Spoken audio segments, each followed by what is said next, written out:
Good morning friends, I hope आप सब बहुत अच्छे से होंगे। दैनिक रोजगार समाचार के सेशन में आप सबका एक बार फिर से हार्दिक स्वागत, खैर मकदम, मोस्ट वेलकम। दोस्तों, एक बड़ी अपडेट है।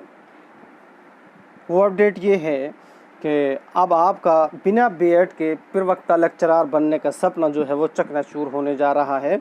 अगर आपके पास बीएड नहीं है और आप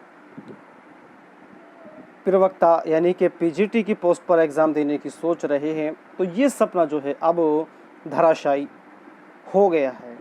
चूँकि अब प्रवक्ता की भर्ती में बीएड को अनिवार्य किया जा रहा है। बात करते हैं इसी के बारे में।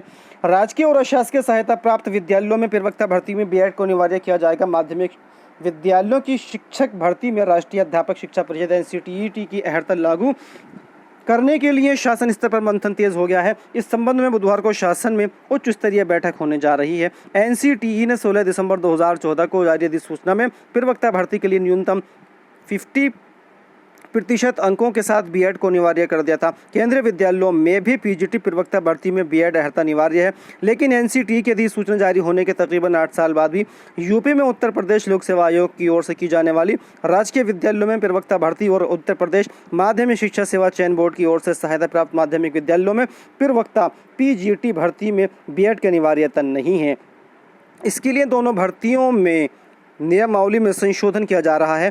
गौरतलब है कि सहायक अध्यापक प्रशिक्षित स्नातक या एलटी ग्रेड में बीएड अनिवार्य योग्यता है।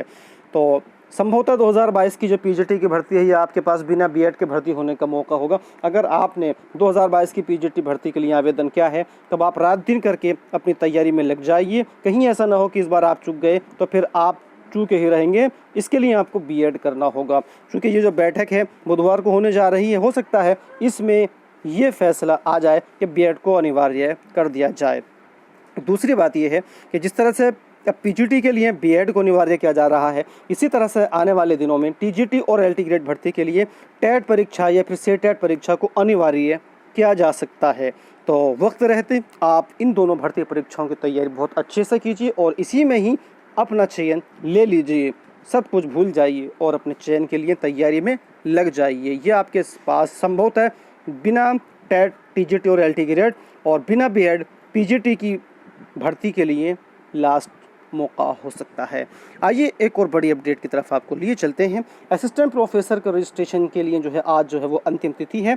यूपीएचईसी के विज्ञापन संख्या 51 के तहत आज जो है आप रजिस्ट्रेशन कर सकते हैं। इसके बाद वेबसाइट आपके रजिस्ट्रेशन के लिए क्लोज कर दी जाएगी। आगे एक और बड़ी अपडेट है। प्रोफेसर बनना होगा आसान, खत्म होगी डिग्री की बाध्यता। भले ही यहाँ पर आपको लग रहा हो कि प्रोफेसर बनना आसान होगा, लेकिन ये जो है बड़े बड़े आदमी हो, आप समझ सकते हैं कि मंत्री हों या नेता हों, इन्हीं के लिए जो है। तो अब जब बिना बीए, बिना डिग्री के, बिना पीएचडी के, बिना नेट के अगर प्रोफेसर बनेंगे तो आप यहाँ पर समझ सकते हैं कि ये इशारा किस तरफ है। जिस तरह से आईएएस कैडर की जो है बैकडोर से एंट्री कराई गई है इस सरकार में, केंद्र सरकार में, इस मोदी सरकार में, तो इसी तरह से विश्वविद्यालयों के अंदर भी बैकडोर से प्रोफेसर बनाने का काम शुरू कर दिया गया है। आप इसमें बहुत जो है खेल को समझ सकते हैं कि एक पढ़ने लिखने वाला, रात दिन मेहनत करके रिसर्च करने वाला, पीएचडी करने वाला, नेट पास करने वाला अब किस तरह से एक प्रोफेसर बनने का सपना देख सकता है जब बैकडोर से बिना किसी डिग्री के इस तरह की भर्तियां की जाएंगी। तो ये अपने खासम खास लोगों को जो किसी वजह से डिग्री नहीं ले पाते हैं, पढ़ नहीं पाते हैं, सिर्फ नाम के वो होते हैं, उनको यहाँ पर एंट्री देने के अवसर प्रदान किया जा रहा है। विश्वविद्यालयों और उच्च शिक्षण संस्थानों में प्रोफेसर बनना अब आसान होगा। विभिन्न क्षेत्रों के मान्यता प्राप्त विशेषज्ञों के उच्च शिक्षण संस्थान फैकल्टी मेंबर के तौर पर नियुक्त कर सकेंगे। प्रोफेसर ऑफ प्रैक्टिस योजना के तहत शिक्षकों की नियुक्ति के लिए औपचारिक अकादमिक योग्यता डिग्री की कोई बाध्यता नहीं रहेगी। विश्वविद्यालय अनुदान आयोग यूजीसी की पिछली सप्ताह बैठक में यह फैसला लिया गया है। तो ये जो फैसला लिया गया है, एक तरह से हम इसको गलत कहते हैं कि प्रोफेसर बनने के लिए जो पीएचडी की डिग्री और इसके अलावा जो रिसर्च पेपर जो पब्लिश होने की जो अनिवार्यता है वही होनी यहाँ पर चाहिए थी। खैर, अपनी अपनी जो है सरकार की जो है वो पॉलिसी होती है, कुछ नहीं कह सकते हैं इस बारे में आगे। और एक बड़ी अपडेट है कि 2020 से ऑनलाइन ये जो नियुक्ति पत्र जारी हो रहे हैं, तो इसी में नियुक्ति पत्रों में जो है फर्जीवाड़ा करके बहुत सारे शिक्षकों ने जो है वो नियुक्ति ले ली है। अब झांसी के फर्जी नियुक्ति पत्र के आधार पर नियुक्त 5 शिक्षकों के मामले को देखते हुए अपर शिक्षा निदेशक राजकीय के गुप्ता ने प्रदेश भर में 2016 के बाद हुई नियुक्तियों के प्रपत्रों की जांच के आदेश दिए हैं। आदेश में कहा गया है कि राजकीय माध्यमिक विद्यालयों में वर्ष 2020 से लोक सेवा आयोग द्वारा सीधी भर्ती से प्रवक्ता व LT ग्रेड के पदों पर नियुक्ति की जा रही है। चयनित अभ्यर्थियों के ऑनलाइन नियुक्ति पत्र जारी होते हैं।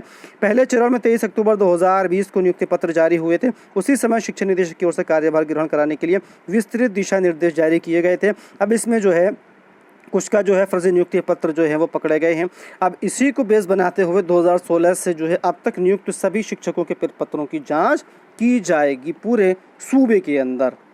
और आगे भी जो है एक बड़ी अपडेट है कि आपराधिक मामला लंबित होने पर प्रोन्नति से इनकार नहीं कर सकते हैं। हाई कोर्ट का ये फैसला है। सरकारी सेवा की प्रोन्नति प्रक्रिया को निश्चित काल तक रोके जाना गलत है। और यहाँ भी यही जो अपडेट है कि राजकीय हाई स्कूल व इंटर कॉलेजों में नियुक्ति पाने वालों की होगी जांच। 23 अक्टूबर 2020 से अब तक LT ग्रेड व प्रवक्ता पद पर 7001 नियुक्तियाँ की जा चुकी हैं। तो पूरे प्रदेश में 2016 से अब तक भर्ती राजकीय LT ग्रेड और GIC पद पर नियुक्त सभी शिक्षकों की प्रपत्रों की दोबारा से जाँच की जाएगी। और एक और बड़ी अपडेट है, लोक सेवा आयोग ने 80 विशेषज्ञों को किया है बाहर। एक ये अच्छा कदम लोक सेवा आयोग का है, क्योंकि बहुत से विशेषज्ञ ऐसे हैं कि वो जो है सांठ-गांठ करके जो है छवि को धूमिल करते हैं। ऐसे ही उर्दू सब्जेक्ट के एक साहब हैं जो कि लखनऊ से हैं। उन्होंने बहुत सारे योग्य बच्चों का जो है वो जो भविष्य है वो बर्बाद किया है। वो इंटरव्यू में पहुंचते हैं और उनके चेले चपाटे या बहुत से जो हैं वो कुछ इस तरह की हरकतें करते हैं जिससे कि रिश्वतखोरी आम होती है और योग्य अभ्यर्थी जो हैं वो चयन से बाहर हो जाते हैं। वन रक्षक भर्ती परीक्षा में नकल गिरोह का भंडाफोड़। तो उत्तर प्रदेश के अंदर भर्ती कोई सी भी हो, नकल जो गिरोह होता है नकल का वो एकदम सक्रिय रहता है और हर एक भर्ती परीक्षा में ये नकलची पकड़े जा रहे हैं। तो दोस्तों इस वीडियो में इतना ही। वीडियो अच्छी लगे तो लाइक कीजिएगा, शेयर कीजिएगा, साथ ही साथ इसी तरह की दूसरी अपडेट पाने के लिए चैनल को सब्सक्राइब करना ना भूलिएगा। Thank you.